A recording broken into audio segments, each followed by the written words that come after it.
Bien, como les habíamos anunciado, a 45 días para las elecciones nacionales, estamos recibiendo en estudios al sociólogo Ignacio Suaznavar, director de opinión pública de Equipos Mori, con la última encuesta de intención de voto. Bienvenido, Ignacio. Buenas noches, Blanca. Una encuesta que fue realizada, yo decía, faltan 45 o 46 días para las elecciones, ¿fue realizada cuándo esta encuesta? Sí, ahora estos días, podemos decir en promedio 50 días antes.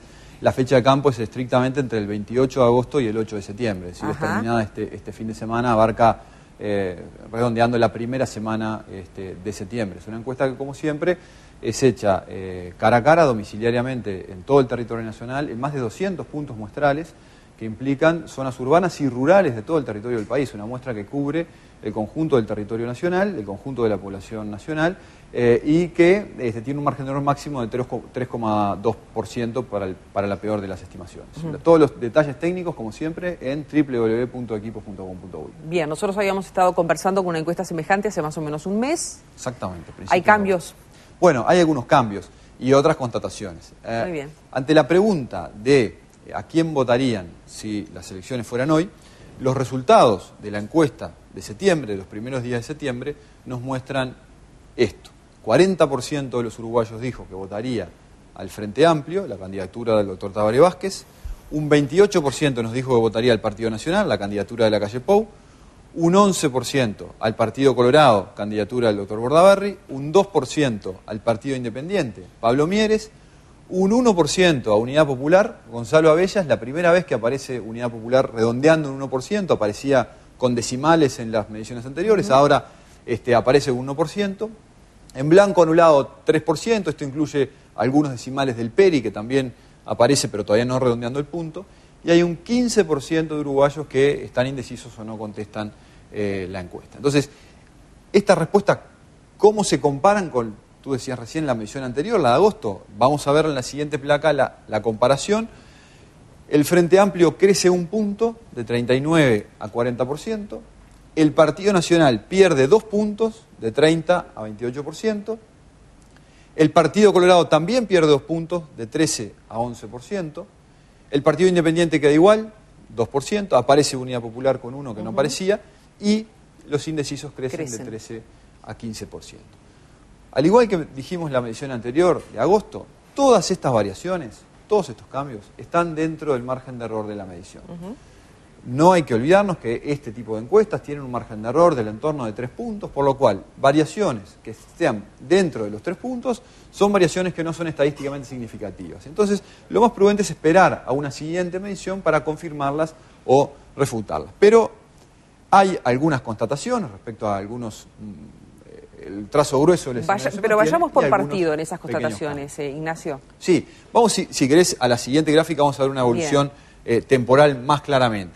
En primer lugar, está claro que en agosto habíamos dicho, bueno, el Frente Amplio viene cayendo, es un escenario distinto, un escenario más abierto, más competitivo. Bueno, el Frente Amplio detiene su caída, no crece, no cae más, incluso recupera un punto. Recupera un punto dentro del margen de error, por lo que tenemos que ponerlo entre paréntesis. Pero por lo pronto, detiene la caída. Claro, detiene la caída en un nivel que está lejos igual del nivel en que estaba en el primer semestre. Estaba en el eje más bien del 43 y 44. Y por lo tanto es un nivel que todavía lo mantiene el Frente Amplio un poco distante de sus objetivos políticos. ¿En términos sociológicos se puede decir que ahí hubo una reacción?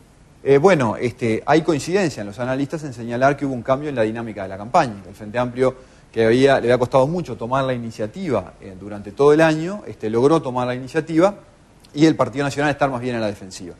Yo no estoy muy seguro si estos tipos de cambios en la dinámica de campaña tienen reacciones inmediatas en la opinión pública. Esto probablemente lo vayamos viendo más en el mediano plazo.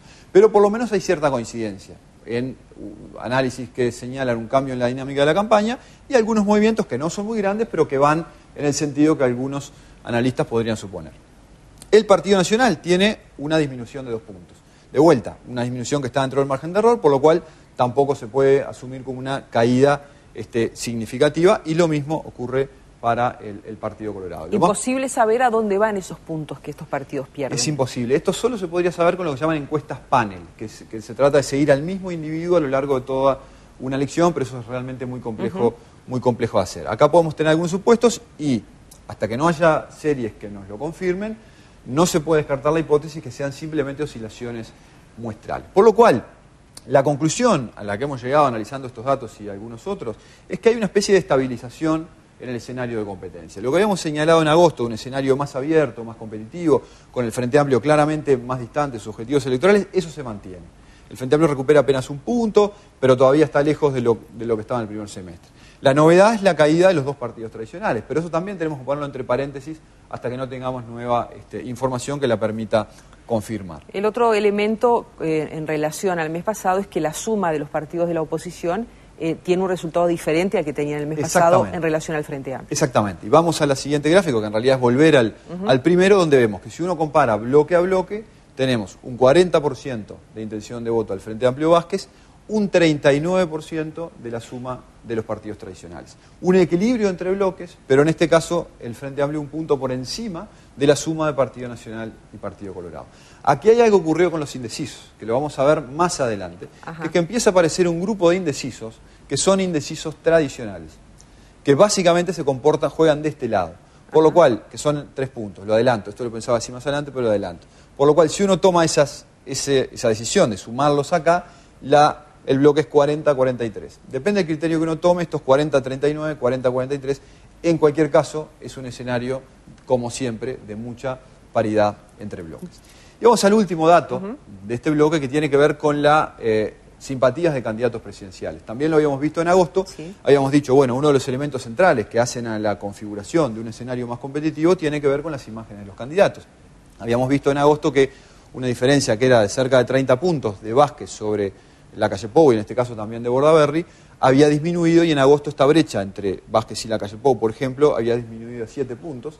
En septiembre esto se mantiene y prácticamente se mantiene la diferencia de 8 puntos. Por lo cual, claramente acá, en este bimestre, agosto-septiembre, hay una diferencia entre los dos candidatos principales que es menor de la que había en los meses anteriores. Vázquez sigue siendo el candidato de mejor imagen en el conjunto de los uruguayos, y esto es una ventaja claramente para el Frente Amplio, pero también es cierto que el achicamiento de la brecha que habíamos visto hasta agosto también se mantiene en septiembre, por lo cual claramente la configuración del escenario es más competitiva de lo que eran los meses anteriores. Muy bien, sabemos que los partidos están siempre expectantes, ¿verdad?, por esta información, más cuando quedan tan pocos días para las definiciones que tiene que tomar la gente, y seguramente esto también opera sobre las decisiones y sobre las estrategias que se toman. Así que, Ignacio, este aporte ha sido muy importante, pero seguimos conversando en los próximos tramos de Subrayado. Exactamente, con un análisis muy importante, porque tenemos un 15% de indecisos, hay muchísima cantidad de indecisos, incluso han crecido un poquito, y vamos a intentar desmenuzar un poquito, empezar a conocer un poquito qué piensan los indecisos, qué sienten, de dónde vienen, para agregar un poquito de luz, un poquito de claridad a este escenario que viene tan competitivo. Nos vemos en unos minutos entonces.